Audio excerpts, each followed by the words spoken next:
8 ವರ್ಷ ಬಸವಣ್ಣನಿಗೆ 8 ವರ್ಷ ವಯಸ್ಸಿದ್ದಾಗ ಒಂದು ದಿವಸ ಏನಾಗಿರ್ತೈತಿ ಅಂತಂದ್ರೆ ಅವಂಗ ಬಹಳ ಹೊಟ್ಟೆ ಹಸಿದು ಬಿಟ್ಟಿರ್ತೈತಿ. ಬಸವಣ್ಣಗ ಬಹಳ ಹೊಟ್ಟೆ ಹಸಿದಾಗ ಹೋಗಿ ಅವಾಗ ಕೇಳ್ತಾನ ಮಾದಲಾಂಬಿಕೆಗೆ, ಯವ್ವ ಯಾಕ ಇವತ್ತು ಬಹಳ ಹೊಟ್ಟೆ ಹಸಿದೈತಿ, ತಿನ್ನಾಕ ಏನ್ರ ಇದ್ರ ಕೊಡು. ಆಗ ಮಾದಲಾಂಬಿಕೆ ಅಂತ ಮೊದಲ ಬ್ರಾಹ್ಮಣರ ಮನೆತನ ಅದು. ಇಲ್ಲ ಬಸವ, ನಿಮ್ಮಪ್ಪ ಪೂಜೆ ಮಾಡಾಕತ್ತಾನ, ನಿಮ್ಮ ಅಪ್ಪನ ಪೂಜೆ ಮುಗಿತಾನ ಒಂದ್ ಹನಿ ನೀರ್ ಸಲಿಗೆ ಕುಡಿಬಾರ್ದು, ಇದು ಕಟ್ಟ ಆಜ್ಞೆ ನಿಮ್ಮಪ್ಪಂದು ಅಂತ ಹೇಳ್ಬಿಟ್ರು. ಅಣ್ಣ ನಾವು ಓಡ್ ಜಗ್ಲಿಗೆ ಹೋಗಿತಾನ, ನಮ್ಮಪ್ಪ ಪೂಜೆ ಮಾಡಾಕತ್ತಾನ ಮುಗಿತೇನೋ ಓದ್ ಓಡ್ ಜಗ್ಲಿಗೆ ಹೋದ. ಜಗ್ಲ್ಯಾಗ ಹಣಿಕೆ ಹಾಕಿ ನೋಡ್ತಾನ, 1 2 3 4 ಜಗಲಿ ತುಂಬಾ ದೇವ್ರು ಇರ್ತಾವ. ಅವ್ರಪ್ಪ ಒಂದೊಂದು ಕೈ ಉದ್ದಿ ಕುಂಕುಮ ಗಂಧ ಅವನ್ನೆಲ್ಲ ಹಚ್ತಿರ್ತಾನ. ಹಚ್ಚೋದು ನೋಡಿ ಅವಂಗ ಅನ್ಸುತ್ತೆ ಇವತ್ತೇ ನಮ್ಮ ಅಪ್ಪನ ಪೂಜೆ ಮುಗಿಯಾಗಲ್ಲ ಅಂತ ಹೊರಗೆ ಹೋದ. ಹೊರಗೆ ಹೋಗಿ ಏನ್ ಮಾಡ್ತಾನೆ, ಹಿತ್ತಲದೊಳಗೆ ಒಂದು ದೊಡ್ಡ ಗಿಡದ ಕೆಳಗೆ ಕೂತ ಇಟು ತೆಗೆದು ಕೂತಿರ್ತಾನೆ. 1 ತಾಸು 2 ತಾಸು ಆದ್ಮ್ಯಾಗ ಎಲ್ಲ ಪೂಜೆ ಮುಗಿದಿರ್ತೈತಿ. ಒಂದು ಪೂಜೆ ಮುಗಿದ ಮ್ಯಾಗ ಆಮ್ಯಾಗ ಬಸವ ಎಲ್ಲಿ ಹೋದ ಅಂತ ಕೇಳ್ತಾನ. ಏನೋರಿ ಇಲ್ಲೇ ಆಟ ಆಡಕತ್ತಿ ನೋಡಿ, ಹಿಂದೆ ಆಟ ಆಡ್ತಿರ್ಬೇಕು ನೋಡ್ರಿ. ಆಗ ಮಾದರಸ ಹಿಂದೆ ಹೋಗ್ತಾನ, ಮನೆ ಹಿಂದೆ ಹೋಗಿ ನೋಡಿದ. 1-2 ತಾಸಿನಾಗ ಬಸವಣ್ಣ ಏನ್ ಮಾಡಿದ್ದ ಅಂತಂದ್ರ ಆ ಏನು ದೊಡ್ಡ ಗಿಡ ಆಯ್ತ, ಗಿಡದ ಕೆಳಗ 10-20 ಕುಣಿಗಳನ್ನ ತೆಗೆದಿದ್ದ. ಇಟು ಕುಣಿ ತೆಗೆದಿದ್ದ ತುಂಬಾ. ಮಾದರಸ ಅಂದ, ಅಲ್ಲೋ ಬಸವ ಏನ್ ಮಾಡಕತ್ತಿ ನೀನು, ಏನಾರ ಮಾಡಕತ್ತಿ, ಇಟ್ಟಿಟ ಎದಕ್ ಕುಣಿ ತೆಗ್ದಿ? ಏನಿಲ್ಲಪ್ಪ, ಅವ್ವ ಹೇಳಿದ್ಲು ನಿನ್ನ ಪೂಜೆ ಮುಗಿತಾನ ನೀರ್ ಕುಡಿಬಾರ್ದು, ಏನು ಮಾಡಬಾರ್ದು ಮನ್ಯಾಗ, ಅದಕ್ಕ ಇಲ್ಲಿ ನೀರ್ ಬರ್ತಾವನ ಅಂತ ತೆಗೆದು ನೋಡಾಕತ್ತೀನಿ ನೀರ್ ಕುಡಿಯಾಕ. ನೀವು ಎಷ್ಟು ತೆಗ್ದಾನ, 10-20 ತೆಗ್ದಾನ, ಇಟು. ಆಗ ಮಾದರಸರಾಗ ಆಕತ್ತ, ಏನ್ ಶಾನೆ ಅದೇ ನೀನು, ಶಾನ್ಯಾರ ಅಂತಾರ ನಿನಗ, ಒಂದೇನ್ ಬುದ್ಧಿರ ನಿನಗ? ಅಲ್ಲ, ಇಟು 10-20 ಕುಣಿ ತೆಗ್ದಾರ ನೀರ್ ಬರ್ತಾವ ನೋ ಬಸವ? ಇಟು 10-20 ಕುಣಿ ತೆಗೆದ್ರೆ ನೀರ್ ಬರಂಗಿಲ್ಲಪ್ಪ. ಅದ ಕುಣಿಯನ 20 ತೆಗಿದ ಒಂದ ಕಡೆ ನೀ ಆಳವಾಗಿ ತೆಗೆದಿದ್ರ ನೀರ್ ಬರ್ತಾವು ಹುಚ್ಚ ಅಂತ. ಆಗ ಬಸವಣ್ಣ 8 ವರ್ಷ ಐತ ಅವಾಗ ಎದ್ದು ನಿಂತಾನ, ಯಪ್ಪ ನಿನಗೆ ಇಷ್ಟು ಜ್ಞಾನ ಐತಲ್ಲ, 10-20 ಕುಣಿ ಇಟು ತೆಗೆದ್ರೆ ನೀರ್ ಬರಂಗಿಲ್ಲ, ಆಳವಾಗಿ ತೆಗೆದ್ರೆ ನೀರ್ ಬರ್ತಾವ, ಇಷ್ಟು ಜ್ಞಾನ ಇದ್ದಾವ ನೀನು. 10-20 ದೇವ್ರ ಪೂಜೆ ಮಾಡೋಕ್ಕಿಂತ ಒಂದ ದೇವ್ರ ಪೂಜೆ ಮಾಡಿದ್ರ ದೇವರ ನಿನಗೆ ಒಲಿತಿದ್ದ 20 ಇದನ್ನ ಎಲ್ಲವನ್ನು ಏನ್ ಮಾಡಿದ ಅಂತಂದ್ರೆ ಶರಣ ಬಸವ ತಿಳಿತಾ ಒಂದೊಂದು 12ನೇ ಶತಮಾನದೊಳಗಿರ್ತಕ್ಕಂಥ ಎಲ್ಲ ಶರಣರ ಕಥೆಗಳನ್ನ, ಎಲ್ಲ ಶರಣರ ವಚನಗಳನ್ನ ಅವು ಎಲ್ಲವನ್ನು ಏನ್ ಮಾಡಿದ್ದ ಅಂತಂದ್ರ ಕರಗತವನ್ನ ಮಾಡಿಕೊಂಡಿದ್ದ ಶರಣ ಬಸವ 8 ವಯಸ್ಸಿನೊಳಗ. ಆಗ ತಂದೆ ತಾಯಿಗಳು ವಿಚಾರ ಮಾಡ್ತಾರ, ಮತ್ತಿಷ್ಟ ಜ್ಞಾನಿ ಅದಾನ ಅಂತಂದ್ರ ಇವನಿಗೆ ನಮ್ಮ ವೀರಶೈವ ಧರ್ಮದ ಪ್ರಕಾರ ದೀಕ್ಷೆಯನ್ನ ಕೊಡಿಸ್ಬೇಕು. ಆ ದೀಕ್ಷೆಯನ್ನು ಕೊಡಿಸ್ಲಿಕ್ಕೆ ಒಬ್ಬ ಶ್ರೇಷ್ಠವಾಗಿರ್ತಕ್ಕಂಥ ಯೋಗ್ಯವಾಗಿರ್ತಕ್ಕಂಥ ಗುರು ಬೇಕಲ್ಲ. ಆ ಗುರು ಯಾರು ಅಂತಕ್ಕಂಥದ್ದನ್ನ ಪುರಾಣ ಓದಿದ ನಂತರ ನೋಡೋಣ.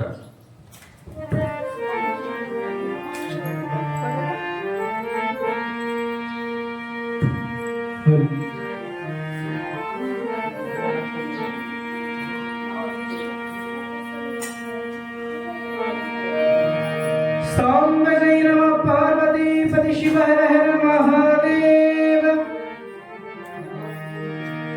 ಶ್ರೀ ದೀಕ್ಷಿತರ ಬಲವರಿಯದವರನ್ನು ಶಿಕ್ಷಿಸುವ ಹವ್ಯಾಸವನ್ನು ಬಿಡದ್ರೆ ದುಡಮವರ ಶಿಶು ಪುದಚ್ಚಿಯರ ಸಸ್ಯ ದೀಕ್ಷೆಯಂ ಗುರು ಕವಿ ಪಡೆದ ಮೋಕ್ಷಿ ವಿಂಗಣೆ ಎಲ್ಲ ನೀನು ರಕ್ಷಣು ಕೇಳಲಂ ಕೊಪ್ಪಿದಳು ಗಿರಿಕುವರಿ.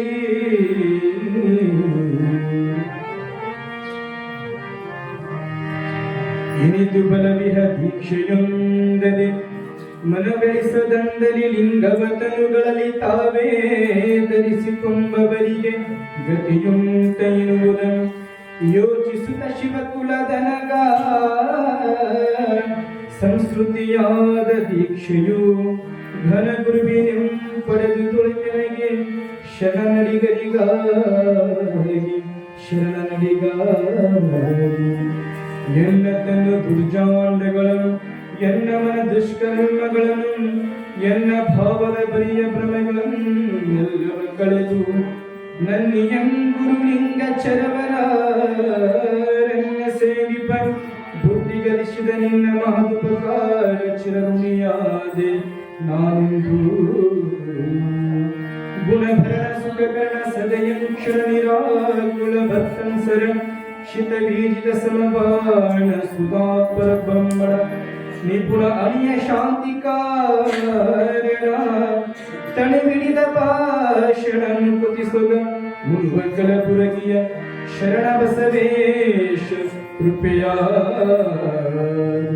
ಸಾಂಬದೈರವ ಪಾರ್ವತಿ ಪದ ಶಿವ ಹರ ಹರ ಮಹಾದೇವ. ಹೀಗೆ ಶರಣಬಸವನಿಗೆ 8 ವರ್ಷ ತುಂಬುತ್ತಿದ್ದಿ. ಆಗ ಆದಯ್ಯ ಮಡಿಯಮ್ಮ ಶರಣಬಸವನನ್ನ ಶ್ರೇಷ್ಠ ಗುರುವಾಗಿರ್ತಕ್ಕಂತಹ ಕಲಕೇರಿಯ ಮರುಳರಾಜ್ಯರ ಹತ್ರ ಕರ್ಕೊಂಡು ಬರ್ತಾರೆ. ಯಾವಾಗ ಕಲಿಕೇರಿ ಮರುಳರಾಜ್ಯರ ಹತ್ರ ಶರಣಬಸವನನ್ನ ಕರ್ಕೊಂಡ್ಬಂದ್ರು, ಕಲಿಕೇರಿ ಮರುಳರಾಜ್ಯರನ್ನ ನೋಡಿದ ತಕ್ಷಣ ಶರಣಬಸವ ಏನ್ ಮಾಡಿದ, ಅವರಿಗೆ ಸಾಷ್ಟಾಂಗ ನಮಸ್ಕಾರವನ್ನು ಹಾಕ್ತಾನೆ. ಸಾಷ್ಟಾಂಗ ನಮಸ್ಕಾರ ಹಾಕಿದ ತಕ್ಷಣ ಮರುಳರಾಜ್ಯರ ಅಂತಾರ, ಓಹೋ ಇದು ಸುಟ್ಟು ಪೂರ್ತಿ ಬೆಂದಿದ್ದೈತಿ, ಇದನ್ನ ಬಹಳ ತಿದ್ದು ಅವಶ್ಯಕತೆ ಇರಂಗಿಲ್ಲ ಅನ್ನೋದು ಆಗ ಮನಸ್ಸಿನೊಳಗೆ ತಿಳಿತೈತಿ. ಏನಪ್ಪ ಏಳು ಶಿಷ್ಯ ಆದಯ್ಯ ಮಡಿಯಮ್ಮ ಹೇಳ್ತಾನೆ, ನೋಡ್ರಪ್ಪ ಗುರುಗಳ, ಇವ ನಮ್ಮ ಮಗ ಶರಣಬಸವ ಅಂತ ಇವನ್ ಒಂದಿಷ್ಟು ದೀಕ್ಷೆಯನ್ನು ಕೊಟ್ಟು ನಿಮ್ಮ ಗುರುಕುಲದೊಳಗ ನಮ್ಮ ಏನ್ ಶಾಸ್ತ್ರ ಪುರಾಣಗಳದಾವ ಅವನ್ ಎಲ್ಲವನ್ನು ಕೂಡ ಇವನಿಗೆ ನೀವು ಬೋಧನೆ ಮಾಡ್ಬೇಕ್ರಪ್ಪ. ಇಂದಿನಿಂದ ಇವನನ್ನು ನಿಮ್ಮ ಗುರುಳೊಳಗೆ ಹಾಕತ್ತೀವಿ. ಇಲ್ಲಿವರೆಗೂ ಕೂಡ 8 ವರ್ಷ ನಮ್ಮ ಮಗ ಅಂತ ಬೆಳೆಸಿವಿ, ಇನ್ನು ಮುಂದೆ ನಿಮ್ಮ ಮಗ ಅಂತ ಇವನ ಬೆಳೆಸ್ರಿ ಅಂತ ಏನ್ ಮಾಡಿದ್ರು, ಕಲಿಕೇರಿ ಮರುಳರಾಜರ ಶರಣರನ್ನ ಬಿಡ್ತಾರ. ಶರಣಬಸವನನ್ನ ಕಲಿಕೇರಿ ಮರುಳರಾಜರ ಹತ್ರ ಬಿಟ್ಟಿದ ತಕ್ಷಣ ಆಗ ಗುರುಗಳಾಗಿರ್ತಕ್ಕಂಥ ಮರುಳರಾಜರ ಶರಣಬಸವನಿಗೆ ನಾನಾತಿರಿಯಾಗಿರ್ತಕ್ಕಂಥ ಪರೀಕ್ಷೆಯನ್ನ ಮಾಡ್ಲಿಕ್ಕೆ ಪ್ರಾರಂಭ ಮಾಡ್ತಾರ. ಯಾಕೆ ಪರೀಕ್ಷೆಯನ್ನ ಮಾಡ್ತಾರ ಅಂತಂದ್ರ, ಹೋಗಾರನ ದೀಕ್ಷೆ ಕೊಡಬಹುದಾಗಿತ್ತು ಮರುಳರಾಜರು, ಆದ್ರೆ ಹೋಗಾರನ ದೀಕ್ಷೆ ಕೊಡ್ಲಿಲ್ಲ ಅವ್ರಿಗೆ. ಯಾಕಪ್ಪ ಹೋಗಾರನ ದೀಕ್ಷೆ ಕೊಡಂಗಿಲ್ಲ ಅಂತಂದ್ರೆ, ಈಗೆಲ್ಲ ನಮಗೆ ಸರಳವಾಗಿರ್ತಕ್ಕಂಥ ದೀಕ್ಷೆಗಳು ಸಿಗ್ತಾವ. ಇದ್ರೊಳಗೆ ಯಾರ್ಯಾರು ದೀಕ್ಷೆ ಪಡ್ಕೊಂಡಿರಿ?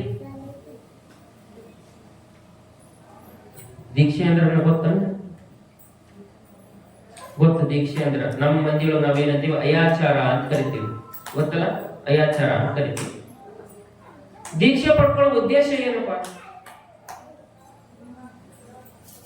ದೀಕ್ಷೆ ಮೋಕ್ಷದ ಹಾದಿ ಅಂತ ಹೇಳ್ತಾರೆ. ಆ ಮೋಕ್ಷದ ಹಾದಿ ನಮಗೆ ಯಾರಿಗೆ ಬ್ಯಾಡಾಗೈತಿ. ನಮಗೇನು ಅಂತಂದ್ರೆ ದೀಕ್ಷೆ ಅಂದ್ರೆ ನಮಗ ಮೋಕ್ಷ ಅಲ್ಲ, ದೀಕ್ಷೆ ಅಂದ್ರೆ ನಮಗೊಂದು ದೊಡ್ಡ ಶಿಕ್ಷೆ ಅನ್ನಂಗ ನಾವು ಅದೀವಿ. ಈಗಿನ ಮಂದಿಗೆ ದೀಕ್ಷೆ ಅಂದ್ರೆ ದೊಡ್ಡ ಶಿಕ್ಷೆ ಅದ, ಹೌದಿಲ್ರಿ? ದೊಡ್ಡ ಶಿಕ್ಷೆ ಯಾಕ? ಯಾಕೆ ನಮ್ಮ ಗುರುಗಳ ಹತ್ರ ದೀಕ್ಷೆ ತಗೋಬೇಕಂತ ತಗೊಂಡ್ಮ್ಯಾಗ ಆ ಲಿಂಗ ಕಟ್ಕೋಬೇಕು, ಅದನ್ನ ಪೂಜೆ ಮಾಡ್ಬೇಕು, ನೀರ್ ಕುಡಿಬಾರ್ದು, ಅದಕ್ಕೆ ಎಡಿ ಹಿಡಿಬೇಕು, ಅದು ತಿನ್ಬಾರ್ದು, ಇದು ತಿನ್ಬಾರ್ದು, ಇವೆಲ್ಲ ಬಹಳ ಅದ. ಇವೆಲ್ಲ ಯಾರಿಗೆ ಬೇಕಾಗಿತ್ರಿ? ಅದು ನಮಗ ಬ್ಯಾಡ ಅಂತ ಬಿಟ್ಬಿಡ್ತೀವಿ ನಾವು. ಒಂದಿಷ್ಟು ಹೇಳೋದು ತಪ್ಪೈತೆ ಅದ್ರೊಳಗೆ. ಯಾಕಂದ್ರೆ ನಿಮ್ಮಲ್ಲಿ ಯಾವ್ದೊಂದು ಹುಟ್ಟಿಸ್ಬಿಟ್ಟಾರ ಅವರು. ದೀಕ್ಷೆ ತಗೊಂಡ್ಮ್ಯಾಗ ಲಿಂಗ ಹಾಕೊಂಡ್ಮ್ಯಾಗ ಅದ್ರ ಯಾವಾಗ್ಲೂ ಪೂಜೆ ಮಾಡಬೇಕು ಅನ್ನೋದು ನಿಮಗೆ ಹುಟ್ಟಿಸ್ಬಿಟ್ಟಾರ. ನೀವೇನ್ ಮಾಡ್ತೀರಿ ಅಂತಂದ್ರೆ, ನಮಗ 3 ಹೊತ್ತು ಆಗಂಗಿಲ್ಲ, 1 ಹೊತ್ತು ಆಗಂಗಿಲ್ಲ ಅಂತ ನೀವು ಬಿಟ್ಟು ಬಿಟ್ಟಿರಿ. ಅದ್ರ ಒಂದೇ ಕೇಳ್ಕೊಳ್ಳೋದು, ಏನು ನೀವು ಪೂಜೆ ಮಾಡೋದು ಬೇಡ, ಏನೂ ಬೇಡ. ದೀಕ್ಷೆ ಪಡ್ಕೊಂಡ್ರಿ ಅಂತಂದ್ರೆ ಏನ್ ಪಾಲಿಸೋದು ಅಂತಂದ್ರ, ಕೊಳ್ಳ ಹಾಕೊಂಡಿದ್ದ ಲಿಂಗ ಹೊಳಗ್ ತೆಗಿಬೇಡ್ರಿ. ಯಾಕಂದ್ರೆ ನಾವೆಲ್ಲ ರೈತಾಪಿ ಜನ. ಹೊಲಕ್ ಹೋದಿವಿ ಅಂತಂದ್ರ ಅದ್ರೊಳಗ ಸುಕ್ಕಿತ್ತು ಅಂತಂದ್ರ 1 ದಿವಸ ಅಲ್ಲ, 2 ದಿವಸ, 1 ವಾರ ಗಟ್ಲೆ ಜಳಕನ ಮಾಡಿರಂಗಿಲ್ಲ ನಾವು, ಹೌದಿಲ್ಲ? ಅಲ್ಲೇ ಹೊಲದಾಗ ಇರ್ತೀವಿ, ನಸಿಬ್ನಾಗ ಹೋಗಿ ಎಣ್ಣೆ ಹೊಡಿತಿರುತ್ತೆ, ಇದಿರುತ್ತೆ. ಇಂಥದ್ರೊಳಗೆ ಏನಾಗತ್ತ, ನಮಗ ಅಷ್ಟೊಂದು ಎಲ್ಲಾ ಪದ್ಧತಿ ಪ್ರಕಾರ ಪೂಜೆ ಮಾಡ್ಕೊಳ್ಳೋದು ಆಗಂಗಿಲ್ಲ. ಅದಕ್ಕೆ ಏನ್ ಮಾಡೋದು, ಬೇಡ, ನೀವು ಪೂಜೆ ಮಾಡ್ಕೊಳ್ಳೋದ ಬೇಡಪ್ಪ, ಬೇಡ ಪೂಜೆ ಮಾಡೋದು. ಏನ್ ಮಾಡಬೇಕು, ದೀಕ್ಷೆ ಪಡ್ಕೊಂಡ ಮ್ಯಾಗ ಅಂತಂದ್ರೆ ಒಂದೇ ಒಂದು ಕೊರಳಾಗ ಹಾಕಿದ ಲಿಂಗವನ್ನ ಹೊಳಗ್ ತೆಗಿಬೇಡ್ರಿ. ಇಷ್ಟು ಒಂದು ಪಾಲಿಸ್ಬಿಟ್ರೆ ಸಾಕು, ಮತ್ತೇನು ಬೇಡ ನೀವು ಪಾಲಿಸೋದು ಸಾಕು. ಮತ್ ನಿಮಗೇನಾರ ಬಾಳ ಫ್ರೀ ಇದ್ದು, ಏನು ಸೀಸನ್ ಇಲ್ಲಪ್ಪ, ಹೊಲದಾಗ ಕೆಲಸ ಇಲ್ಲ, ಏನು ಇಲ್ಲ ಅಂದಾಗ ಏನ್ ಮಾಡ್ರಿ, ನೆನಪಾದ್ರೆ ಏನ್ ಮಾಡ್ರಿ, ಒಳಗ ಲಿಂಗ ಪದಾನ ತೆಗೆದು ನೋಡ್ರಿ ಸಾಕು. ಪೂಜೆನ ಮಾಡ್ಬೇಡ್ರಿ, ನೀವು ಸುಮ್ ತೆಗೆದು ನೋಡ್ರಿ, ಹೊಳ್ಳೆ ಹಾಕ್ಬಿಡ್ರಿ. ಇಲ್ಲ ಅಂದ್ರೆ ಅದು ಬರುತ್ತಲ್ಲ ನಮಗ ವರ್ಷಕ್ಕೊಮ್ಮೆ ನೆನಪಾಕ ನೋಡಿ. ಯಾವಾಗ ಹೇಳ್ರಿ? ಶಿವರಾತ್ರಿ. ಏನು ಶಿವರಾತ್ರಿ ಬಂತಂದ್ರೆ ಸಾಕ, ಪತ್ರಿ ಗಿಡ ಎಲ್ಲ ಖಾಲಿ ಆಗಿರ್ತದೆ, ಹೂವಿನ ಗಿಡ ಎಲ್ಲ ಒಂದು ಹೂವಿನ ಗಿಡದಾಗ ಒಟ್ಟು ಎಲ್ಲಿ ಇರ್ತಾವ ಅಂದ್ರೆ ನಿಮ್ ಮನೆ ಜಗಲಿ ಮ್ಯಾಗ ಇರ್ತಾವ. ಅವತ್ತೊಂದ ದಿವಸ ಶಿವಪ್ಪನ ತೆಗೆದ ಶಿವ ಶಿವ ಶಿವ ಶಿವ ಶಿವ ವರ್ಷ ಪೂರ್ತಿ ಟೇಜ್ರಾಗ ಮುಚ್ಚಿಟ್ಟ ಶಿವರಾತ್ರಿ ಬರೋಣ ಹೊರಗೆ ತೆಗೆದ್ರೆ ಶಿವ ಒಲಿತಾನನ್ರಿ? ಒಲಿತಾನ? ನಾವು ಎಷ್ಟು ಮಂದಿ ಕೊಳ್ಳಾಗ ಲಿಂಗೋದಾವ ಈಗ ಕೈ ಎತ್ತಿರಿ? ಒಬ್ಬರು ಕೊಳ್ಳಾಗೂ ಇಲ್ಲ. ಹೌದು ಬಿಡ್ರಿ. ನಾವು ಸ್ಟೇಜ್ನಾಗ ಎಷ್ಟು ಮಂದಿ ಇದ್ದಾವ? ಇದ್ದವ್ರ ಕೈ ಎತ್ತಿರಿ. ಮತ್ತೆ ಕೈ ಎತ್ತಾಗೂ ನಾಚ್ತೇನೆ. ಇಬ್ರು ಸಾಕು. ಇಲ್ಲಿ ಪುರಾಣ ಹಚ್ಚಿದಕ್ಕೂ ಒಂದಿಟ್ಟು ಸಾಕು. ಇಬ್ರು ಕೊಳ್ಳಾಗ್ರ ಅದಾವಲ್ಲ ಲಿಂಗು. ಮನ್ಯಾಗ ಯಾರ್ಯಾರು ಅದಾವ? ಒಟ್ಟರು ಅದಾವ. ಎಲ್ಲಿ ಅದಾವ್ರಿ? ಮನ್ಯಾಗ ಜಗಲ್ಯ ಊಟಕ್ಕ. ದೀಕ್ಷೆ ಇದು ಮೋಕ್ಷದ ಹಾದಿಯನ್ನು ಕಲ್ಪಿಸ್ತದೆ ನಮ್ಗೆ. ಯಾವ ಮನುಷ್ಯ ದೀಕ್ಷೆಯನ್ನ ಪಡ್ಕೋತಾನೋ ಆ ಮನುಷ್ಯನಿಗೆ ಅವನಲ್ಲಿ ಇರ್ತಕ್ಕಂಥ ಎಲ್ಲ ಗುಣಗಳನ್ನು ಕೂಡ ಆ ದೀಕ್ಷೆಯನ್ನು ಕೊಡುವ ಸಂದರ್ಭದೊಳಗೆ ಗುರು ಕಲಿತಾನ. ಆಗಿನ ಕಾಲದೊಳಗೆ ಬಹಳ ಕಠಿಣ ಇರ್ತವ ದೀಕ್ಷೆ ಪಡ್ಕೊಳ್ಳೋದು. ಈಗ ನಮಗಷ್ಟು ಕಠಿಣ ಇಲ್ಲ. ಎಷ್ಟು ಕಠೋರವಾಗಿರ್ತಕ್ಕಂಥ ಪರೀಕ್ಷೆಯನ್ನ ಮಾಡ್ತಿದ್ರೆ ಆಗ ಗುರುಗಳು ಒಬ್ಬ ಶಿಷ್ಯನಿಗೆ ದೀಕ್ಷೆಯನ್ನು ಕೊಡ್ಬೇಕಾಗಿತ್ತು ಅಂತಂದ್ರ, ಒಬ್ಬ ಯಲ್ಲಪ್ಪ ಅಂತ ಒಂದು ಗ್ರಾಮದೊಳಗೆ ಯಲ್ಲಪ್ಪ ಅನ್ನೋದಿದ್ದ. ಅವನಿಗೆ ಮದುವೆನೂ ಆಗಿತ್ತು. ಮದುವೆ ಆಗಿ ಅವನ ಹೆಂಡತಿ ಗರ್ಭಿಣಿ ಇರ್ತಾಳ, ತುಂಬು ಗರ್ಭಿಣಿ ಹೆಂಡತಿ. ಯಾವಾಗ ಹೆಂಡತಿ ತುಂಬು ಗರ್ಭಿಣಿ ಇತ್ತು, 9 ತಿಂಗಳು 9 ದಿವಸ ಹಡಿಬೇಕಾಗಿತ್ತಂದ್ರ ಪ್ರಸೂತಿ ಸಮಯದೊಳಗ ಆ ಹೆಣ್ಣಿಗೆ ಬಹಳ ತ್ರಾಸಾಗಿ ರಕ್ತಸ್ರಾವ ಆಗಿ ಮಗು ಮತ್ತ ಹೆಂಡತಿ ಇಬ್ರು ಕೂಡ ಏನ್ ಮಾಡ್ತಾರ? ಸತ್ತು ಹೋಗ್ಬಿಡ್ತಾರ, ಮರಣವನ್ನು ಹೊಂದ್ತಾರ. ಯಾವಾಗ ಯಲ್ಲಪ್ಪನ ಹೆಂಡತಿ ಮಗು ಎರಡೂ ಸತ್ತು ಸ್ಮಶಾನಕ್ಕೆ ತಗೊಂಡ್ ಹೋಗಿರ್ತಾರ. ಕಿಚ್ಚು ಮಾಡಿ ಸುಡು ಸಂದರ್ಭದೊಳಗ ಆ ಸ್ಮಶಾನದಾಗ ನಿಂದಿರ್ತಾನೆ ಯಲ್ಲಪ್ಪ. ನಿಂತ ಒಂದು ತಾಸುಗಟ್ಲೆ ಏನ್ ಮಾಡಿದ ಅಂತಂದ್ರ ಅದನ್ನ ನೋಡ್ತಾನ ಸುಡುದನ್ನ. ನೋಡಿ ನೋಡಿ ನೋಡಿ ನೋಡಿ ನೋಡಿ ನೋಡಿ ಏನಾಗತ್ತ ವೈರಾಗ್ಯ ಬಂದು ಬಿಡ್ತೈತಿ. ಅದ ಸ್ಮಶಾನದಾಗ ಏನ್ ಮಾಡ್ತಾನ, ತಾ ಹಾಕಿಕೊಂಡಿರ್ತಕ್ಕಂಥ ಬಟ್ಟೆ ಎಲ್ಲ ಬಿಚ್ಚಿ ಆ ಸ್ಮಶಾನದಿಂದ ಸುಡ್ತಿರ್ತಕ್ಕಲ್ಲ ಹೆಂಡತಿ ಮತ್ತು ಮಗುನ ಚಿತೆ, ಆ ಚಿತೆಯೊಳಗೆ ಹೋಗದ ಊರ್ ಬಿಟ್ಟು ಬಿಟ್ಟ. ಹಳ್ಳಿ ನೋಡ್ಲಿಲ್ಲ, ಊರ್ ಬಿಟ್ಟ. ಊರ್ ಬಿಟ್ಟು ಸಂಚಾರ ಮಾಡ್ತಾ ಮಾಡ್ತಾ ಮಾಡ್ತಾ ಮಾಡ್ತಾ ಹೋಗೋ ಸಂದರ್ಭದೊಳಗ ಲಚ್ಚಾನದೊಳಗ ಕಮರಿ ಮಠ ಅವನ ಕೈ ಮಾಡಿ ಕರಿತೈತಿ. ಲಚ್ಚಾನದ ಕಮರಿ ಮಠಕ್ಕೆ ಹೋಗ್ತಾನ. ಆ ಕಮರಿ ಮಠದೊಳಗ ಸಿದ್ಧಲಿಂಗ ಮಹಾರಾಜ ಕೂತಿರ್ತಾರ. ನೋಡ್ತಾನ ಸಿದ್ಧಲಿಂಗ ಮಹಾರಾಜರನ್ನ. ನೋಡಿ ಬಹಳ ಆನಂದ ಆಗ್ತೈತಿ. ಒಬ್ಬ ಶ್ರೇಷ್ಠ ಗುರು ಅದಾನ, ಇವನ್ ಪಾದ ಹಿಡ್ಕೊಂಡ್ರ ನನಗೊಂದಿಷ್ಟೇನಾರ ಮೋಕ್ಷದ ಹಾದಿ ಕಲಿಸ್ತಾನಂತ ಹೋದವನ ಯಲ್ಲಪ್ಪ ಏನ್ ಮಾಡಿದ, ಲಚ್ಚಾನದ ಸಿದ್ಧಲಿಂಗ ಮಹಾರಾಜರ ಪಾದ ಗಟ್ಟಿಯಾಗಿ ಹಿಡಿದು ಹೇಳ್ತಾನ, ಯಪ್ಪ ನಾನು ಯಲ್ಲಪ್ಪ ಅಂತ ಕರೀತಾರೆ ನನಗೆ ಈ ದೇಹಕ್ಕ, ಆದ್ರ ಇದು ಯಲ್ಲಪ್ಪ ಅಲ್ಲ, ಇದು ಏನು ಅನ್ನೋದು ನನಗೆ ಗೊತ್ತಾಗ್ಬೇಕಾಗ್ಯದ. ಅದು ಗೊತ್ತಾಗ್ಬೇಕಾಗಿತ್ತಂದ್ರ ದೀಕ್ಷೆ ಅನ್ನೋದು ಬೇಕಂತ, ಆ ದೀಕ್ಷೆಯನ್ನು ಕೊಡ್ರಿ ಅಪ್ಪ ಅಂತ ಪಾದ ಹಿಡ್ಕೊಂಡ. ಆಗ ಲಚ್ಚಾನದ ಸಿದ್ಧಲಿಂಗ ಮಹಾರಾಜರು ನೋಡ್ತಾರ. ನೋಡಿ ಅಂತ, ನೋಡಪ್ಪ ಯಲ್ಲಪ್ಪ, ನಿನ್ನಂಗ ನಮ್ಮ ಮಠದೊಳಗ 106 ಮಂದಿ ದೀಕ್ಷೆ ಪಡೆಯಕ್ ಬಂದಾರ. ಇದೇನು ಬರಾನ ಕೊಡಾಕ ಅಂಗಡಿಯ ಸಾಮಾನ ಅಲ್ಲ. ಹೋಗು ಮಠದ ಸೇವಾ ಮಾಡು. ಯಾವಾಗ ನಿನಗ ಕೊಡ್ಬೇಕು ಅನಸ್ತೋ, ನೀ ಯೋಗ್ಯನಾಗ್ತೀವೋ ಆಗ ಕರೆದು ದೀಕ್ಷೆ ಕೊಡ್ತೀನಿ. ಹೋಗು, ಇಲ್ಲೇ ಮಠದೊಳಗಿದ್ದ ಮಠದ ಸೇವಾ ಮಾಡು ಅಂದ. ಆಯ್ತ್ರಪ್ಪ ಅಂದವ ಯಲ್ಲಪ್ಪ. ಮನಿ ಬಿಟ್ಟ, ಎಲ್ಲ ಬಿಟ್ಟ, ಊರ ಬಿಟ್ಟು ಬಂದಿದ್ದ. ಮಠದೊಳಗ ಸೇವಾ ಮಾಡಾಕತ್ತ. ಎಂತ ಸೇವಾ ಯಲ್ಲಪ್ಪನಂತಂದ್ರ, ಮಠಕ್ಕೆ ಮಣ್ಣು ಹೊತ್ತ, ಕಲ್ಲು ಹೊತ್ತ, ಮಠ ಕಟ್ಟಿದ. ಒಂದಲ್ಲ ಎರಡವಲ್ಲ 12 ವರ್ಷ ಮಠದ ಸೇವಾ ಮಾಡಿದ. ಲಚ್ಚಾನ ಸಿದ್ಧಲಿಂಗ ಮಹಾರಾಜರ ಮಠದ ಲಚ್ಚಾನದೊಳಗ 12 ವರ್ಷ. ಒಬ್ಬಲ್ಲ ಇಬ್ಬಲ್ಲ 106 ಮಂದಿ ಇದ್ರ ಶಿಷ್ಯರು. ಆದ್ರೆ ಯಲ್ಲಪ್ಪನ ಸೇವೆ ಮನಸ್ಸಾಪೂರ್ವಕವಾಗಿ ಸೇವೆಯನ್ನು ಮಾಡ್ತಿದ್ದ ಯಲ್ಲಪ್ಪ. 12 ವರ್ಷ ಆತು. ಒಂದ್ ದಿವಸ ಲಚ್ಚಾನ ಸಿದ್ಧಲಿಂಗ ಮಹಾರಾಜರು ಆ ಮಠದ ಒಬ್ಬ ಭಕ್ತನ್ ಕರೀತಾರ.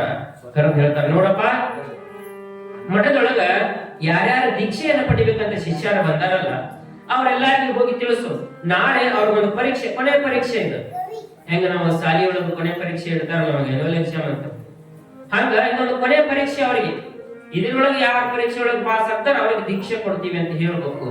ಹೌದು, ಪರೀಕ್ಷೆ ಏನು? ಏನಿಲ್ಲ, ನೀ ಏನ್ ಮಾಡು ಅಂತಂದ್ರ ಈ ಮಠದ ಮುಂದೊಂದು ದೊಡ್ಡ ತೆಗ್ದು ತೆಗಸು, ಒಂದು 6 ಫೂಟ್ ತೆಗ್ದು ತೆಗಸು. ಆ ತೆಗ್ಗಿನೊಳಗೆ ಏನ್ ಮಾಡ್ಬೇಕಂದ್ರ ಶಿಷ್ಯರೆಲ್ಲ ಕುಂದಿರ್ಬೇಕು. ಅವ್ರ ಮ್ಯಾಗ ಪಾಟಿಕಲ್ ಹಾಕಿ ಮ್ಯಾಗ ಮಣ್ಣು ಮುಚ್ತೈತಿ. 3 ದಿವಸ ಆದ್ಮ್ಯಾಗ ಆ ಪಾಟಿಕಲ್ ಮಣ್ಣು ತೆಗಿತೈತಿ. ಯಾರ ಬದುಕಿರ್ತಾರ ಅವರಿಗೆ ದೀಕ್ಷೆ. ಇಷ್ಟು ಹೇಳು. ಹೋದ ಮಠದ ಭಕ್ತ 106 ಮಂದಿ ಶಿಷ್ಯರಿದ್ರಲ್ಲ ಅವ್ರೆಲ್ಲರಿಗೂ ಹೇಳ್ತಾನ, ನೋಡ್ರಪ್ಪ ನಾಳೆ ಸಿದ್ಧಲಿಂಗ ಮಹಾರಾಜ ಹೇಳ್ಯಾರ ಮಠದ ಮುಂದೊಂದು ತೆಗ್ದು ತೆಗಿತಾರಂತ, ಅವಳು ನೀವು ಕುಂದಿರ್ಬೇಕು. ಮ್ಯಾಗ ಮಣ್ಣು ಮುಚ್ತಾರ. 3 ದಿವಸ ಆದ್ಮೇಲೆ ಯಾರು ಬದುಕಿರ್ತೀರ ಅವ್ರಿಗೆ ದೀಕ್ಷೆ ಕೊಡ್ತಾರಂತ. ನಾಳೆ ಮುಂಜಾನೆ ಎಲ್ಲಾರು ಸಿದ್ಧರಾಗ್ರಿ ಅಂತ ಹೇಳಿ ಬಂದ ಭಕ್ತ. ಮಠದೊಳಗಿದ್ರಲ್ಲ 100 ಮಂದಿ ಶಿಷ್ಯರು ಅಂತಾರ, ತಮ್ಮ ಮಾತಾಡಕತ್ತಾರ. ಇಲ್ಲಿ ನಮ್ಮನ್ನ ಇವ್ರು ಕೊಲ್ಲಂಗ್ ಕಾಣ್ತಾರ. ಬ್ಯಾಡ, ಇವ್ರ ದೀಕ್ಷೆನೂ ಬ್ಯಾಡ, ಇವ್ರ ಲಿಂಗನು ಬ್ಯಾಡ, ಇವ್ರ ಉಪದೇಶನು ಬ್ಯಾಡ. ನಮಗ ಮಣ್ಣಾಗ ಕುಂದಿರುದಂತ ಮ್ಯಾಗ ಮಣ್ಣು ಮುಚ್ತಾರಂತ 3 ದಿವಸ ಅಂತ. ಗಾಡಿ ಇರ್ಲಿಲ್ಲ ಅಂದ್ರೆ 5 ನಿಮಿಷ ಇರುದಾಗಲ್ಲ. ಮಣ್ಣಾಗ 3 ದಿವಸ ಇರ್ತಾರ ಅಂತ 100 ಮಂದಿ ಶಿಷ್ಯರಿದ್ರಲ್ಲ, ರಾತ್ರಿ ಮಠದ ಕಂಪೌಂಡ್ ಜಿಗಿದು ಓಡಾಬಿಟ್ಟಿರ್ತಾರ ಒಬ್ಬರು ಶಿಷ್ಯರು. ಒಬ್ರು ಇರಂಗಿಲ್ಲ. ಮುಂಜಾನೆ ಎದ್ದು ಸ್ನಾನ ಪೂಜೆ ಮುಗಿಸ್ಕೊಂಡ್ ಸಿದ್ಲಿಂಗ ಮಹಾರಾಜರು ಬಂದ್ ಮಠ ಮುಂದಿರ್ತಾರ. ಯಾರ್ಯಾರು ದೀಕ್ಷೆ ಕೇಳಕ್ ಬಂದಿದ್ರಲ್ಲ, ಬರ್ಯಪ್ಪ ಯಾರ್ಯಾರು ಬಂದ್ರು. ಆಗ ಮಕ್ಕಳು ನಿಂತಿರ್ತಾರ. ಮಠದ ಭಕ್ತ ಅಂತಾನ, ಯಪ್ಪ ಯಾರು ಬರ್ತಾರ? ಯಾರು ಇಲ್ಲ ಮಠದಾಗ. ನೀವು ಏನಾಗ್ತ? ಎಲ್ಲಾರು ರಾತ್ರಿನ ಕಂಪೌಂಡ್ ಜಿಗಿದು ಹೋಗ್ಯಾರೋ, ಯಪ್ಪ ಯಾರು ಬರ್ತಾರ? ಯಾರು ಇಲ್ಲ, ನೋಡಿ ಯಾರು ಇರ್ಬೇಕು ಅಂದಾಗ ಆಗ ಎಲ್ಲಪ್ಪ ಒಬ್ಬನ ಇದ್ದ. ಬಂದು ನಿಂದಿರ್ತಾನೆ ಎಲ್ಲಪ್ಪ. ಏನಪ್ಪಾ ಎಲ್ಲಪ್ಪ, ಮತ್ತ ನೀ ಈ ಪರೀಕ್ಷೆ ಸಿದ್ಧತೆ ಏನೋ? ಗುರುಗಳ ನೀವ್ ಹೆಂಗ್ ಹೇಳ್ತೀರಿ ಹಂಗ ಸಿದ್ಧ ಅದೀನಿ ನಾನು ಅಂದಿ ಎಲ್ಲಪ್ಪ. ಆಗ ಮಠದ ಮುಂದ ಎಲ್ಲಾ ಜನ ಅಂತ ಭಕ್ತರಂತಾರ, ಅಲ್ರಿ ಗುರುಗಳ ಇರುವುದು ಒಬ್ಬನ ಶಿಷ್ಯ, ಎಲ್ಲಾರು ಓಡ್ ಹೋಗ್ಯಾರ, ಇರುವುದು ಒಬ್ಬನ ಶಿಷ್ಯ, ಇದ್ಯಾಕ ಬೇಕು ಪರೀಕ್ಷೆ? ಅವನ ಮಣ್ಣಾಗ ಯಾಕೆ ಹೋಗಿಸ್ತೀರಿ? ಬಿಟ್ಟು ಬಿಡ್ರಿ, ಬ್ಯಾಡ, ಅವ ಒಬ್ಬರೇ ಇರ್ತಾನ ನಿಮ್ ಸೇವಾ ಮಾಡಾಕ ಅಂದ್ರು. ಆದ್ರ ಲಚ್ಚಾಳ ಸಿದ್ಲಿಂಗ ಮಹಾರಾಜ ಹೆಂಗಿದ್ರು ಅಂತಂದ್ರ ಅದ ಆಗಬೇಕಂದ್ರ ಅದ ಆಗಬೇಕು. ಪರೀಕ್ಷೆ ಅಂದ್ರೆ ಪರೀಕ್ಷೆ, ಹಂಗ ಯಾರಿಗೂ ಕೂಡ ದೀಕ್ಷೆ ಕೊಡಕ್ ಸಾಧ್ಯ ಇಲ್ಲ, ಪರೀಕ್ಷೆ ಮಾಡಬೇಕು ಅಂದ್ರು. ಆಯ್ತು, ಯಾರು ಮಾಡುತ್ತ ಎಲ್ಲ ಹೋದ. ಏನ ತೆಗೆದ್ರು ತೆಗಿ ನೋಡೋದು ಕುಂತ ಮ್ಯಾಗ ಪಾಟಿಕಲ್ ಹಾಕಿ ಮಣ್ಣು ಮುಚ್ತಾರ. ಮಣ್ಣು ಮುಚ್ಚಿದ ಮ್ಯಾಗ 3 ದಿವಸ ಆಗ್ತತಿ. 3 ದಿವಸ ಆಗ್ಬಿಡೋದು. ಮಠದ ಮುಂದೆ 1000 ಜನ ಬಂದು ನಿಂತಿರ್ತೈತಿ. ಅಷ್ಟ ಅಲ್ಲ, ಓಡೋಗಿರ್ತಕ್ಕಂಥ ಎಲ್ಲಾ ಶಿಷ್ಯರು ಬಂದ್ ನಿಂತಿರ್ತಾರ. ನೋಡು ನೀವ ಏನ ಬದುಕ್ತಾನೋ ಇಲ್ಲೋ, ಅದರೊಳಗೆ ಕೆಲವೊಂದಿಷ್ಟು ಗುಂಪಿರ್ತೈತಿ. ಮಣ್ಣಾಗ ಮುಚ್ಚೆ ಬಿಟ್ಟ, ನಾವೇನ್ ಇನ್ನೇನ ಬದುಕಿರಂಗಲ್ಲ. ಮತ್ತೆ 3 ದಿವಸ ಆದ್ಮೇಲೆ ಮಣ್ಣು ತೆಗೆದ್ರೆ ಮತ್ತೆ ಸುಡಬೇಕಂತ ಒಂದಿಷ್ಟು ಮಂದಿ ಮಶಾನದಾಗ ಕಟ್ಟಿಗೆನೂ ರೆಡಿ ಮಾಡಿ ಇಟ್ಟು ಬಂದಿರ್ತಾರ. ಸತ್ತ ಹೋಗಿರ್ತಾರ, ಅವ ಸುಟ್ರ ಆತಂತ. 3 ದಿವಸ ಆಯ್ತು, ಇನ್ನೇನು ಮಣ್ಣು ತೆಗಿಬೇಕಲ್ಲ. ಎಲ್ಲ 1000 ಜನ ಭಕ್ತರು ಎಲ್ಲರೂ ಸೇರಿದಾರ. ಆಯ್ತು, ಮಣ್ಣು ತೆಗಿರಿ ಅಂತ ಮಣ್ಣು ತೆಗಿತಾರ. ಯಾವಾಗ ಮಣ್ಣು ತೆಗಿತಾ ಹೋದ್ರು, ಮಣ್ಣು ತೆಗದ್ರ ಒಳಗ ಎಲ್ಲಪ್ಪ ಹೆಂಗ್ ಕೂತಿದ್ದಂದ್ರ ಧ್ಯಾನಸ್ಥನಾಗಿ ಕೂತಿದ್ದ. ಸಿದ್ಧಲಿಂಗ ಸಿದ್ಧಲಿಂಗ ಸಿದ್ಧಲಿಂಗ ಅನ್ನೋ ನಾಮಸ್ಮರಣೆ ಮಾಡ್ಕೊತಿದ್ದ. ಒಂದು ಚೂರು ಕೂಡ ಅವನಿಗೆ ಏನೇನು ಆಗಿದ್ದಿಲ್ಲ, ಹಂಗ ಕೂತಿದ್ದ. ಶಿಷ್ಯನಿಗಿಂತೂ ಬೋಧಿಸಿ ಸಂಸ್ಕರಿಸಿ ಮುಕ್ತಗೊಳಿಸುವವನೇ ಗುರು. ದೀಕ್ಷೆಯಾಗದೆ ಶರೀರ ದೀಕ್ಷೆಯಾಗದೆ ಶರೀರ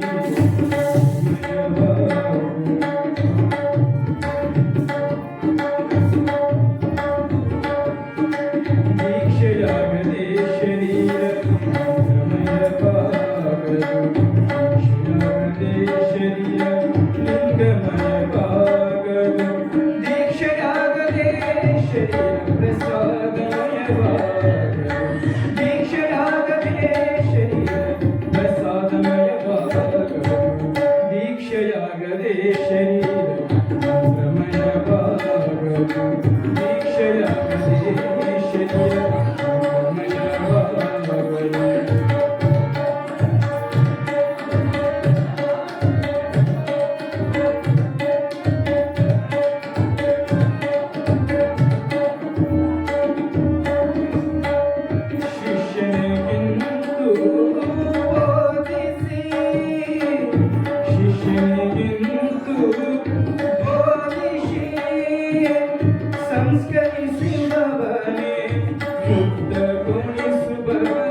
ಹದಿಗೆ ಮುಕ್ತಿ ಇನ್ನೆಲ್ಲಿ ಹೋಸಯ್ಯ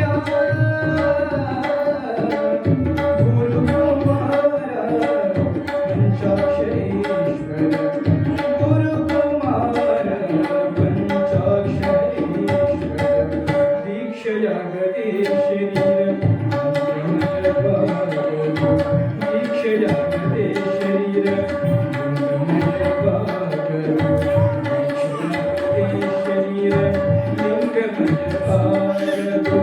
ದೀಕ್ಷೆಯಾಗದೆ ಶರೀರ ಪ್ರಸಾದಮಯವಾಗದು ದೀಕ್ಷೆಯಾಗದೆ ಶರೀರ ಮಂತ್ರಮಯವಾಗದು ದೀಕ್ಷೆಯಾಗದೆ ಶರೀರ ದೀಕ್ಷೆಯಾಗದೆ ಶರೀರ ದೀಕ್ಷೆಯಾಗದೆ ಶರೀರ ಮಂತ್ರಮಯವಾಗದು.